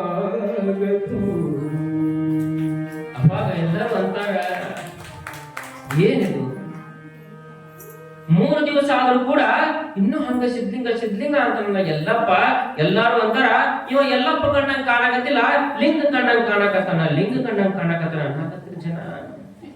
ಎಲ್ಲಪ್ಪನ ಎಬ್ಬಿಸ್ತಾರ. ಮ್ಯಾಗ ಬಂದಾಗ ಸಿದ್ಲಿಂಗ ಮಹಾರಾಜರ ಹತ್ರ, ಅಲೋ ಎಲ್ಲಪ್ಪ, 3 ದಿವಸ ನೀ ಮಣ್ಣೊಳಗ್ ಕುಂತಿದ್ದಿಲ್ಲ, ನಿನಗೇನು ಆಗ್ಲಿಲ್ಲ, ಏನು ಅನಿಸ್ಲ ನಿನಗ ಕೇಳಿದಾಗ ಎಲ್ಲಪ್ಪ ಅಂದ, ಯಪ್ಪ ನನಗೇನಾಗ್ಬೇಕ್ರಿ, ನಾನು ಯಾವಾಗ ನಿಮ್ಮ ಗುರುವಿನ ನಾಮಸ್ಮರಣೆ ಮಾಡಕತ್ತಿದ್ನೋ, ಸಿದ್ಲಿಂಗ ಮಹಾರಾಜ ಸಿದ್ಲಿಂಗ ಸಿದ್ಲಿಂಗ ಸಿದ್ಲಿಂಗ ಅನ್ನಕತ್ತಿದ್ನೋ, ಅವ್ರ ಮ್ಯಾಗ ಮಣ್ಣು ಹಾಕಕತ್ರ ನನಗ ಮಣ್ಣು ಅನಿಸ್ಲಿಲ್ಲ, ಮಲಗಿ ಹೂಗಳಗ ಕೂತಂಗಾಗಿತ್ತಪ್ಪ ನಿಮ್ಮ ನಾಮಸ್ಮರಣೆಯಿಂದ ಅಂದ. ಆಗ ಲಕ್ಷಣ ಸಿದ್ಲಿಂಗ ಮಹಾರಾಜರ ಅಂತಾರ, ಹೌದು ಬಿಡು, ನಿನ್ನ ಮೆಚ್ಚಿದ ಶಿಷ್ಯ, ನಿನ್ನ ಮೆಚ್ಚಿದ ಶಿಷ್ಯ, ಭಾರಿ ಶಿಷ್ಯ. ಹಾಗಾದ್ರಪ್ಪ ಜನ ಎಲ್ಲ ಹೇಳಕತ್ತಾರ ನಿನಗ, ನೀನು ಎಲ್ಲಪ್ಪ ಅಲ್ಲ, ನೀ ಲಿಂಗ ಕಣ್ಣಂಗ್ ಕಾಣಕತ್ತಿ ಅನ್ನಕತ್ತಾರ, ಲಿಂಗ ಕಣ್ಣಂಗ್ ಕಾಣಕತ್ತಿ ಅನ್ನಕತ್ತಾರ. ಇನ್ನು ಮುಂದೆ ಈ ಜಗತ್ತಿನೊಳಗ ನಿನಗ ಮೇಲೆ ಕಾಣ್ತಕ್ಕಂತ ಲಿಂಗ ಬೇಡ, ನಿನ್ನ ಶರೀರದ ರೋಮ ರೋಮಗಳು ಲಿಂಗವಾಗ್ತವ. ಇನ್ನು ಮುಂದೆ ನೀ ಎಲ್ಲಪ್ಪ ಅಲ್ಲ, ಈ ಜಗತ್ತಿನೊಳಗೆ ಎಲ್ಲಾ ಲಿಂಗ ಮಹಾರಾಜನಾಗುವಂತ ಆಶೀರ್ವಾದ ಮಾಡ್ತಾರ. ಅದ ಎಲ್ಲಾ ಲಿಂಗ ಮಹಾರಾಜ ಇವತ್ತು ಈ ನಾಡಿನೊಳಗ 365 ಮಠಗಳನ್ನ ಕಟ್ಟಿ ಪ್ರಸಿದ್ಧವಾಗಿರ್ತಕ್ಕಂಥವ್ರು ಎಲ್ಲಾ ಲಿಂಗ ಮಹಾರಾಜರು. ಕಾರಣ ಗುರು ಕೊಟ್ಟಿರ್ತಕ್ಕಂಥ ದೀಕ್ಷೆ. ಆ ದೀಕ್ಷೆಯಿಂದ ಎಲ್ಲರೂ ದೊಡ್ಡವರಾಗಿರ್ತಕ್ಕಂಥವ್ರು. ದೀಕ್ಷೆ ಇಲ್ಲ ಅಂದ್ರ ಈ ದೇಹಕ್ಕೆ ಮೋಕ್ಷನೂ ಇಲ್ಲ, ಇದು ಪ್ರೇತ ಪಿಸಾಚಿಯಾಗಿ ಅಡ್ಡಾಡದ ಈ ದೇಹ. ಅದಕ್ಕೊಂದಿಷ್ಟು ದೀಕ್ಷೆ ಕೊಡ್ಕೊಡ್ರಿ ಅಂತ ಹೇಳೋದು. ಮರುಳಾದರೂ ಅವನಿಗೂ ಕೂಡ ಪರೀಕ್ಷೆಯನ್ನ ಮಾಡಕತ್ತಾರ. ಯಾಕೆ ಪರೀಕ್ಷೆ ಮಾಡ್ಬೇಕು ಅಂದ್ರೆ ದೀಕ್ಷೆ ಹಂಗ ಕೊಡಾಕ ಬರಂಗಲ್ಲ. ಈಗ ನಾವು ರೈತರಿದ್ದೀವಿ, ನಾವೆಲ್ಲ ಈ ಒಂದು ಹೊಲ ಬಿತ್ತಬೇಕಾಗಿತ್ತಂದ್ರೆ ಏನ್ ಮಾಡ್ತೀವಿ ನಾವು? ಮೊದಲ ಹೊಲ ಹಸನು ಮಾಡ್ತೀವಿ. ಹಾಳಾಗಿದ್ದ ಹೊಲದಾಗ ಹೋಗಿ ಬೀಜ ಹಾಕಿದ್ರೆ ಏನಾಗುತ್ತೆ? ಹೇಳಕ್ ಸಾಧ್ಯ ಇಲ್ಲ. ಅದಕ್ಕೆ ಏನ್ ಮಾಡ್ಬೇಕು? ನಮ್ಗೆ ಬೆಳಿ ಚಲೋ ಬರೋದಾಗಿತ್ತಂದ್ರೆ ಆ ಹೊಲ ಹಸನ್ ಮಾಡ್ಬೇಕು, ಹರಗಬೇಕು, ಗುಂಟಿ ಹೊಡಿಬೇಕು, ರಂಟಿ ಹೊಡಿಬೇಕು, ಕಸ ತೆಗಿಬೇಕು. ಅಷ್ಟೆಲ್ಲ ಆದ್ಮ್ಯಾಗ ಏನ್ ಮಾಡ್ಬೇಕು? ಅದಕ್ಕೆ ಚಲೋ ಬೀಜ ತಂದು ಬಿತ್ತಬೇಕು. ಅಂತ ಬೀಜ ಇಂಥ ಬೀಜ ಅಲ್ಲ, ಚಲೋ ಬೀಜ ತಂದು ಬಿತ್ತಬೇಕು. ಬಿತ್ತಿದ ಮ್ಯಾಗ ಅದಕ್ಕ ಚಲೋ ನೀರು ಉಣಿಸ್ಬೇಕು. ಅಷ್ಟ ಬಿಟ್ರ ಅಲ್ಲ, ಮತ್ತೆ ಅದಕ್ಕೊಂದಿಟ್ಟು ಬೇಲಿ ಹಾಕಬೇಕು. ಇಷ್ಟೆಲ್ಲ ಆದ್ಮ್ಯಾಗ ನಮಗೇನು ಒಂದು ಚಲೋ ಬೆಳಿ ಬರುತ್ತೆ. ಒಂದು ಹೊಲ ಹೆಂಗ ನಾವು ಬಿತ್ತೀವೋ ಹಂಗ ಗುರು ಆಗಿರ್ತಕ್ಕಂಥವ್ನಿಗೆ ಏನ್ ಮಾಡ್ತಾನ ಅಂತಂದ್ರ, ಶಿಷ್ಯನಾಗಿರ್ತಕ್ಕಂಥ ಒಂದು ಹೊಲ ಇದ್ದಂಗ ಅವನಲ್ಲಿ ಇರ್ತಕ್ಕಂಥ ಎಲ್ಲಾ ಕಸ ತೆಗೆದು ತೆಗೆದು ತೆಗೆದು ಅವನ ಸ್ವಚ್ಛ ಮಾಡಿ ಆಗೇನ್ ಮಾಡ್ತಾನ, ದೀಕ್ಷೆ ಅಂತಕ್ಕಂಥ ಬೀಜವನ್ನ ಅವನಲ್ಲಿ ಬಿತ್ತುತ್ತಾನ. ಪಂಚಾಕ್ಷರ ಮಹಾಮಂತ್ರ ಅಂತಕ್ಕಂಥ ಬೀಜವನ್ನ ಅವನಲ್ಲಿ ಬಿತ್ತುತ್ತಾನ. ಅದು ಆ ಬೀಜವನ್ನ ಬಿತ್ತಬೇಕಾಗಿತ್ತು ಅಂತಂದ್ರ ನಮ್ಮಲ್ಲಿರ್ತಕ್ಕಂಥ ಮಲಿನತೆಗಳನ್ನೆಲ್ಲ ನಾವು ಸೇವಾ ಮಾಡಿ ತೊಳ್ಕೊಳ್ಬೇಕಾಗ್ತದೆ. ಹಂಗ ಶರಣ ಬಸವನಿಗೆ ಸೇವೆಯನ್ನ ಹಚ್ತಾರ. ಅದಕ್ಕ ಶರಣ ಬಸವ ಆ ಸೇವೆಯನ್ನ ಮಾಡ್ತಾ ಮಾಡ್ತಾ ಹೋಗ್ಲು ದಿನಾಲೂ ಕೂಡ ಏನ್ ಮಾಡಿದ್ರು ಅಂತಂದ್ರ ಒಂದೊಂದು ಅವನಲ್ಲಿ ಜ್ಞಾನವನ್ನ ತುಂಬಾ ಕತ್ತು. ಕಲಿಕೆಯ ಮೊರಾದ್ರೆ ಶರಣ ಬಸವನಿಗೆ ಜ್ಞಾನ ತುಂಬುತ್ತಾ ತುಂಬುತ್ತಾ ತುಂಬುತ್ತಾ ಹೇಳ್ತಾರ, ನೋಡು ಶರಣ ಬಸವ, ಈ ಏನು ಹುಟ್ಟಿಯಲ್ಲಪ್ಪ ಮನುಷ್ಯನಿಗೆ 2 ಜನ್ಮ, ಈ 2 ಸಲ ಹುಟ್ಟುತ್ತಾನ ಮನುಷ್ಯ.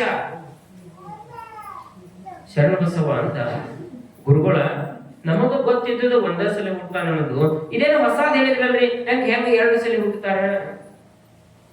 2 ಸಲ ಹುಟ್ಟುತ್ತಾರ ಗೊತ್ತೇನ್ರಿ ನಿಮಗ? ಹೆಂಗ್ ಹುಟ್ಟುತ್ತಾನ ಮನುಷ್ಯ 2 ಸಲ? 2 ಸಲ ಏನೋ ಗೊತ್ತಿಲ್ಲ ಬಿಡ್ರಿ, 1 ಸಲ ಹುಟ್ಟಿ ಬಿಟ್ಟಿವಿ ನಾವೆಲ್ಲ. ಇದೇನ್ ಹುಟ್ಟಿವಲ್ಲ ಇದು ಎಲ್ಲರಿಗೂ ಸಾಮಾನ್ಯ. ಇದು ಮೊದಲನೇ ಜನ್ಮ, ಮೊದಲನೇ ಸಲ ಹುಟ್ಟುದು. ನಮಗ ನಿಮಗ್ ಮನುಷ್ಯರಿಗೆ ಅಷ್ಟ ಅಲ್ಲ, ಪ್ರತಿಯೊಂದು ಜೀವಿಗೂ ಕೂಡ ಇದು ಮೊದಲನೇ ಜನ್ಮ, ಸಾಮಾನ್ಯವಾಗಿರ್ತಕ್ಕಂಥ ಜನ್ಮ ಇದು. ನಾವು ಹುಟ್ಟಿದೀವಿ, ಹೊರಗಿರ್ತಕ್ಕಂಥ ಪ್ರಾಣಿಗಳು ಕೂಡ ಅವು ಹುಟ್ಟುತ್ತಾವ. ಹಂಗ ನಾವು ಹುಟ್ಟಿವಿ, ಅವಕ್ಕ ನಮಗ ಏನು ವ್ಯತ್ಯಾಸ ಇಲ್ಲ. ಈಗ ಮತ್ತೆ ಎರಡನೇ ಜನ್ಮ ಆಯ್ತಲ್ಲ, ಇದು ಎರಡನೇ ಜನ್ಮ ಯಾವಾಗ ಆಗತೈತಿ? ಇದು ಆಗುದು ಬಹಳ ಕಠಿಣ. ಎರಡನೇ ಜನ್ಮ, ಈ ಎರಡನೇ ಜನ್ಮ ಹೆಂಗ್ ಆಗತೈತಿ ಅಂತಂದ್ರ ಅದಕ್ಕ ಹೇಳ್ತಾವ್ರ, ಎರಡನೇ ಜನ್ಮ ಹೆಂಗಿರ್ತೈತಿ? ಶ್ರೇಷ್ಠವಾಗಿರ್ತಕ್ಕಂಥ ಶಿಷ್ಯನ ಮಸ್ತಕದ ಮೇಲೆ ಶ್ರೇಷ್ಠವಾಗಿರ್ತಕ್ಕಂಥ ಸದ್ಗುರುವಿನ ಹಸ್ತವನ್ನಿಟ್ಟು ಆ ಹಸ್ತದಿಂದ ಪಂಚಾಕ್ಷರಿ ಮಹಾಮಂತ್ರವನ್ನ ಬಿತ್ತಿದಾಕ್ಷಣ ಇದೆಲ್ಲ ಕೂಡ ಮಲ ಮೂತ್ರಗಳಿಂದ ತುಂಬಿರ್ತಕ್ಕಂಥ ಮಾಂಸಪಿಂಡವಾಗಿರ್ತಕ್ಕಂಥ ಈ ಶರೀರ ಯಾವಾಗ ಮಂತ್ರಪಿಂಡ ಆಗತೋ, ಆ ಗುರುವಿನ ಹಸ್ತ ಬೀಳ್ತತೋ, ಆಗ ಎರಡನೇ ಜನ್ಮ ನಮಗ ಆಗತೈತಿ. ಅದು ಎರಡನೇ ಜನ್ಮ. ಇದು ಆಗುದು ಎಲ್ಲರಿಗೆ ಆಗ್ಲಿಕ್ಕೆ ಸಾಧ್ಯ ಇಲ್ಲ. ಯಾರ ಪುಣ್ಯ ಮಾಡ್ಯಾರ, ಯಾರ ಮನಸ್ಸಿನೊಳಗೆ ಒಂದಿಷ್ಟು ಕಾಮ, ಕ್ರೋಧ, ಲೋಭ, ಮೋಹ, ಮದ, ಮತ್ಸರ ಇವನ್ ಎಲ್ಲವನ್ನ ಅಳಿತಾರೋ ಅವರಿಗೆ ಮಾತ್ರ ಈ ಎರಡನೇ ಜನ್ಮ ಆಗ್ಲಿಕ್ಕೆ ಸಾಧ್ಯ. ಅದು ಒಬ್ಬ ಶ್ರೇಷ್ಠ ಗುರುವಿನಿಂದ. ಯಾರ್ಯಾರೋ ದೀಕ್ಷೆ ಕೊಡಾಕ್ ಬರಂಗಿಲ್ಲ. ಈಗ ಕೆಲವು ಮಂದಿ ಹೊಂಟು ಬಿಟ್ಟಾರ, ಕೆಲವು ಕಡೆ ಅದಾರೆ ದೀಕ್ಷೆ ಕೊಡೋದ್ರೆ, ನಾವು ಕೊಡ್ತೀವ್ರಿ ದೀಕ್ಷೆ, ಏನೈತಿ ತಗೋರಿ, ಲಿಂಗ ತಗೊಳೋದೈತಿ ಕೊಡೋದೈತಿ. ಅವ್ ಮಾರಕ್ ಇಟ್ಟಿರ್ತಾರಲ್ಲ, 50 ರೂಪಾಯಿ ಲಿಂಗ ತಗೊಂಡ್ಬರೋದು, ಕೊಡೋದು, ನಿನಗೆ ದೀಕ್ಷೆ ಆತನ್ನೋದು ಮಂತ್ರಗಳು. ಒಬ್ಬೊಬ್ರು ಸ್ವಾಮಿಗಳು ಹೆಂಗದಾರ ದೀಕ್ಷೆ ಕೊಡೋರ್ಗೆ, ಆ ದೀಕ್ಷೆ ಕೊಡ್ಬೇಕಾದ್ರೆ ಯಾವ ಕಿವಿ ಒಳಗ ಮಂತ್ರ ಹೇಳ್ಬೇಕು ಅನ್ಸಲ ಗೊತ್ತಿಲ್ಲ ಈಗಿನ ಮಂದಿಗೆ. ಅಂತವ್ರು ದೀಕ್ಷೆ ಕೊಡೋರು ಅದಾರ. ಅಂತವ್ರಿಂದ ದೀಕ್ಷೆ ತಗೊಂಡ್ರೆ ನಮಗೆ ಯಾವುದು ಉಪಯೋಗ ಆಗಂಗಿಲ್ಲ. ದೀಕ್ಷೆ ತಗೋಬೇಕಾಗಿತ್ತಂದ್ರ ಆ ದೀಕ್ಷೆ ಕೊಡುವಂತಹ ಗುರುವಿನಲ್ಲಿ ಕ್ರಿಯೆ ಅನ್ನೋದು ತುಂಬಿರ್ಬೇಕು. ಯಾವತ್ತೂ ಪ್ರತಿನಿತ್ಯ ಆ ಗುರು 3 ಸಲ ಲಿಂಗ ಪೂಜೆಯನ್ನ ಮಾಡ್ತಿರ್ಬೇಕು, ಅಷ್ಟಾವರಣವನ್ನ ಪಾಲಿಸ್ತಿರ್ಬೇಕು, ಶಟಸ್ಥಲಗಳನ್ನ ಪಾಲಿಸ್ತಿರ್ಬೇಕು. ಅಂತ ಗುರು ದೀಕ್ಷೆ ಕೊಟ್ರೆ ಮಾತ್ರ ಅದು ದೀಕ್ಷೆ ಅನ್ಸ್ಕೊತೈತಿ, ಇಲ್ಲಾಂದ್ರೆ ದೀಕ್ಷೆ ಅನ್ಕೊಳಕ್ ಸಾಧ್ಯ ಇಲ್ಲ. ನಾವು ದೀಕ್ಷೆ ಕೊಡಬೇಕಾದ್ರೆ ಅಂತವರಲ್ಲಿ ದೀಕ್ಷೆಯನ್ನ ಪಡ್ಕೊಳ್ತೈತಿ. ಅಂತ ಗುರು ದೀಕ್ಷೆಯನ್ನ ಯಾಕಿದ್ರೆ ಹೇಳ್ತೀವಿ ಅಂತಂದ್ರ, ಗುರುನು ಅಷ್ಟ ಶ್ರೇಷ್ಠ ಇರ್ಬೇಕು, ಶಿಷ್ಯನು ಅಷ್ಟ ಶ್ರೇಷ್ಠ ಇರ್ಬೇಕು. ಹೇಳಿದ್ನಲ್ಲ, ಚಲೋ ಬೀಜನು ಇರ್ಬೇಕು, ಫಲ ಹಸನು ಇರ್ಬೇಕು. ಮತ್ತ ಹೊಲ ಚಲೋ ಬೀಜ ಇದ್ದ ಹೊಲ ಕೆಟ್ಟಿತ್ತಂದ್ರ ಬೆಳಿ ಬರಂಗಿಲ್ಲ. ಮತ್ತ ಹೊಲ ಚಲೋ ಇದ್ದ ಉಳುಕು ಬೀಜ ಹಾಕಿದ್ರು ಬೆಳಿ ಬರಂಗಿಲ್ಲ. ಬೆಳಿ ಬರ್ಬೇಕಂಗಿದ್ರೆ ಎರಡೂ ಚಲೋ ಇರ್ಬೇಕಾಗ್ತದೆ. ಈಗ ಇಲ್ಲಿ ಕುಂತೀವಿ ನಾವು, ಹೌದಾ? ಈಗ ಬಲ್ಬ್ ಹತ್ತೈತಿ ಅಂತಂದ್ರೆ ಏನ್ ಮಾಡ್ತೀವಿ ಅಂತಂದ್ರೆ ಅಲ್ಲೊಂದ್ ಏನೈತ್ರಿ, ಬಟನ್ ಐತಿ. ಆ ಬಟನ್ ಹಾಕೋಣ ಏನಾಗತ್ತ, ಬಲ್ಬ್ ಹತ್ತೈತಿ, ಹೌದಿಲ್ಲ? ಆ ಎರಡರ ನಡುವೆ ಏನೈತಿ, ಒಂದು ತಂತಿ ಹೋಗೈತಿ. ಆ ತಂತಿ ಹೋಗೈತಲ್ಲ, ಆ ತಂತಿ ಹೋಗೈತಂದ್ರ ಆ ತಂತಿನೂ ಚಲೋ ಇರ್ಬೇಕು, ಆ ಬಲ್ಬು ಚಲೋ ಇರ್ಬೇಕು. ಈ ಬೆಳಕು ಬರ್ಬೇಕಾಗಿತ್ತಂದ್ರ. ಇಲ್ಲಪ್ಪ ಬಲ್ಬ್ ಚಲೋ ಐತಿ, ತಂತಿ ಕೆಟ್ಟಿತ್ತು ಅಂದ್ರ ವಿದ್ಯುತ್ ಅದ್ರೊಳಗೆ ಹರಿಯಕ್ ಸಾಧ್ಯ ಇಲ್ಲ. ಮತ್ತ ಬಲ್ಬು ಚಲೋ ಇದ್ದು ತಂತಿ ಕೆಟ್ಟಿತ್ತಂದ್ರ ವಿದ್ಯುತ್ ಹರಿಯಂಗಿಲ್ಲ. ತಂತಿಯೊಳಗ ಎಲ್ಲಾ ಚಲೋ ಐತಿ, ವಿದ್ಯುತ್ ಹರಿಯಾಕತೈತಿ, ಬಲ್ಬ್ ಕೆಟ್ಟಿತ್ತಂದ್ರ ಹಾಗೂ ಈ ಬೆಳಕು ಬರಂಗಿಲ್ಲ ನಮಗ. ಅವು ಎರಡರಲ್ಲಿ ಯೋಗ್ಯತೆ ಅನ್ನೋದು ಇರ್ಬೇಕ. ಇದ್ರೊಳಗ ವಿದ್ಯುತ್ ಹರಿತಿರ್ಬೇಕು, ತಂತಿಯೊಳಗ ಬಲ್ಬು ಕೂಡ ಚಲೋ ಇರ್ಬೇಕು. ಅಂದ್ರೆ ಈ ಬೆಳಕು ಹೆಂಗ ಬರ್ತದೋ ಹಂಗ ಶಿಷ್ಯ ಅಂತಕ್ಕಂಥವನು ಬಲ್ಬ್ ಇದ್ದಂಗ, ಗುರು ಅಂತಕ್ಕಂಥವನು ತಂತಿದ್ದಂಗ, ಇಬ್ಬರಲ್ಲಿ ಯೋಗ್ಯತೆ ಇದ್ರ ಮಾತ್ರ ಜ್ಞಾನ ಅಂತಕ್ಕಂಥ ಬೀಜವನ್ನು ಬಿತ್ತಿದಾಗ ಜ್ಞಾನ ಅನ್ನೋ ಬೆಳಕು ಜ್ಯೋತಿ ಹುಟ್ಟದೈತಿ. ಇಲ್ಲ ಅಂದ್ರೆ ಹುಟ್ಟಲಿಕ್ಕೆ ಸಾಧ್ಯ ಇಲ್ಲ. ಶಿವ ಧ್ಯಾನ ಮಾಡಣ್ಣ,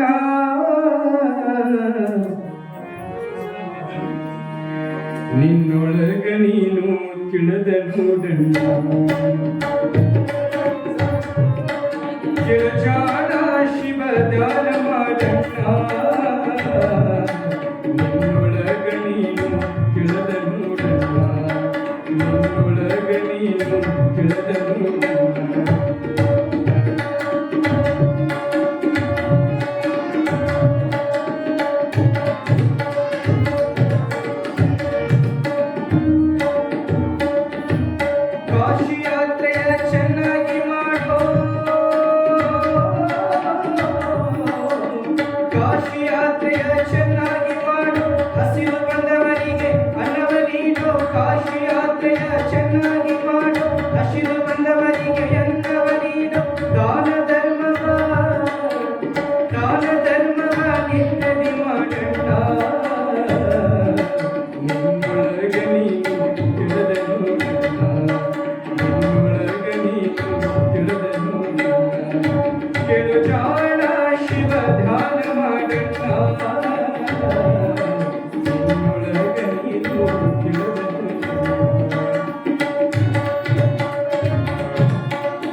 ದಾನ ಧರ್ಮವ ನಿನ್ನದಿ ಮಾಡಣ್ಣ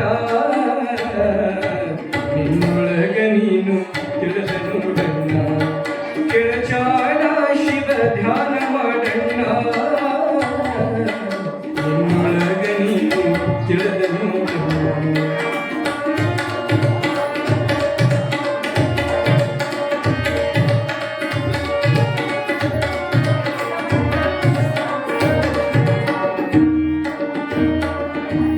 ತಂದೆಯ ತಾಯಿಯ ಸೇವೆಯ ಮಾಡು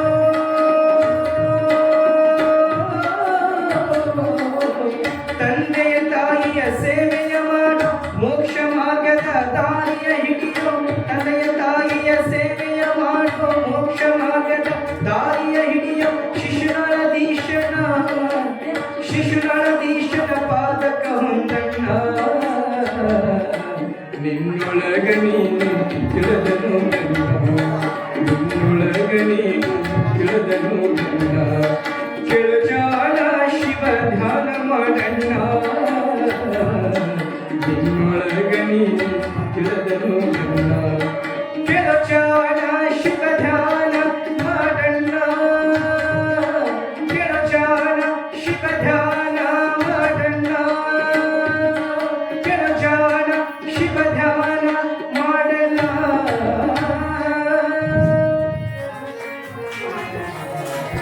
ಹಿಂಗ ಗುರುವಿನಲ್ಲಿಯೂ ಕೂಡ ಯೋಗ್ಯತೆ ಅನ್ನೋದಿರಬೇಕು, ದೀಕ್ಷೆಯನ್ನು ಪಡೆಯುವಂತಹ ಶಿಷ್ಯನಲ್ಲಿಯೂ ಕೂಡ ಆ ಯೋಗ್ಯತೆ ಇರಬೇಕು.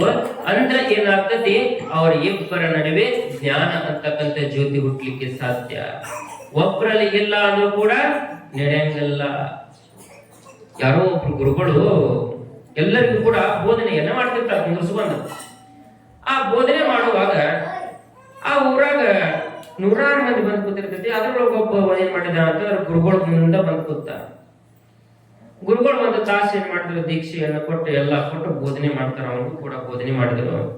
ನೋಡಪ್ಪ, ಇಡೀ ಪ್ರಪಂಚದೊಳಗೆ ಏನ್ ಜೀವ ಕುಲ ಐತಿ, ಏನ್ ಪ್ರಾಣಿ ಮನುಷ್ಯರದಾರ, ಆ ಎಲ್ಲರೊಳಗೆ ಇರ್ತಕ್ಕಂಥ ಏನ್ ಆತ್ಮ ಜ್ಯೋತಿ ಐತ್ಲ, ಆ ಪರಮಾತ್ಮ ಒಬ್ಬನ. ಆ ಪರಮಾತ್ಮ ಒಬ್ಬನ ಅದಾನ, ಎಲ್ಲರೂ ಕೂಡ ಅವನ ಆಧೀನದೊಳಗೆ ಅದೀವಿ ಅನ್ನೋದು ಒಂದು ಬೋಧನೆ ಮಾಡಿರ್ತಾನೆ.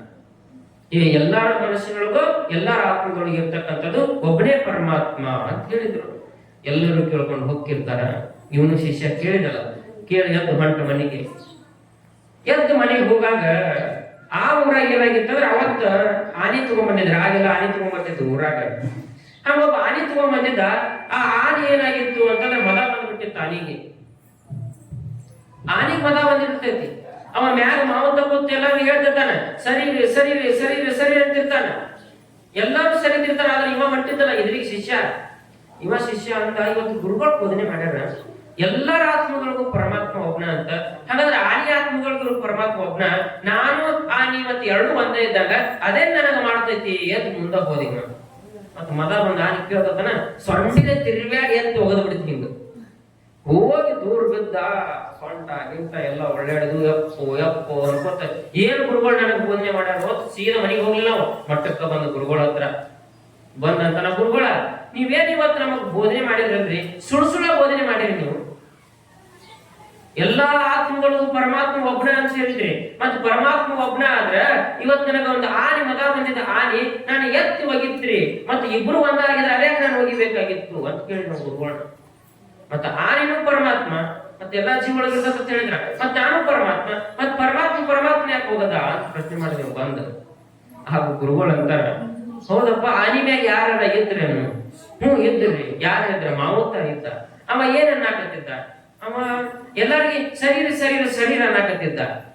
ಮತ್ ನಾ ಏನ್ ಹೇಳಿದ್ನಿ, ಎಲ್ಲರೊಳಗೂ ಪರಮಾತ್ಮ ಅದಾನ ಅಂತ ಹೇಳಿದ್ನಿ.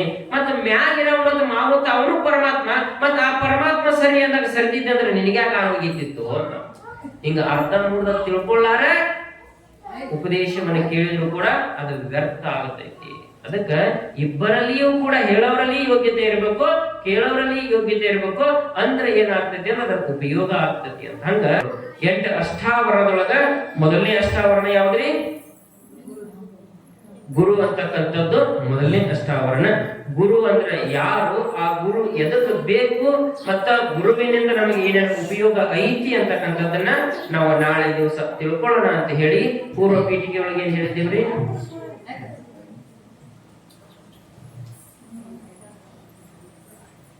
ಪೂರ್ವ ಪೀಠಿಕೆ ಒಳಗೆ ಏನ್ ಹೇಳಿದ್ದೀವಿ? ನಿನ್ನಿದಲ್ಲ, ಪೂರ್ವ ಪೀಠಿಕೆ ಉಪಸಂಹಾರ ನಿನ್ನಿದು ಬಂದಿದ್ದಿಲ್ಲ ನೀವು ಯಾರು? ಹಾ, ಜ್ಞಾನದ ಬಗ್ಗೆ ಹೇಳಿದ್ವಿ ನಾವು, ಹೌದಾ? ಜ್ಞಾನಕ್ಕ ವಯಸ್ಸಿಲ್ಲ, ಜ್ಞಾನಕ್ಕ ವಯೋಮಿತಿ ಅಂತಕ್ಕಂಥದ್ದಿಲ್ಲ. ಅದಕ್ಕ ನಾವು ಸಣ್ಣವರಿದ್ರು ಕೂಡ ಅವರ ಜ್ಞಾನ ಅಂತಕ್ಕಂಥ ಅಪಾರವಾಗಿರ್ತೈತಿ. ಎಷ್ಟೋ ವರ್ಷ ಬದುಕಿದ್ರೆ ಅಷ್ಟ ಜ್ಞಾನ ಇರ್ತೈತೆ ಅನ್ನೋದಲ್ಲ. ಅದಕ್ಕ ಹೇಳ್ತಾರೆ ನೋಡಿ, ಒಂದು ಕಡೆ ಸಣ್ಣದಾಗಿ ಹೇಳ್ತಾರೆ, ಏನಪ್ಪಾ, ಒಂದು ಊರಾಗ ಒಂದು ಮುದುಕಿತ್ತು. ಏನು? ಒಂದು ಊರಾಗ ಒಂದು ಮುದುಕಿತ್ತು, ಸಣ್ಣಕ್ಕಿದ್ದಾಗ ಸತ್ತು.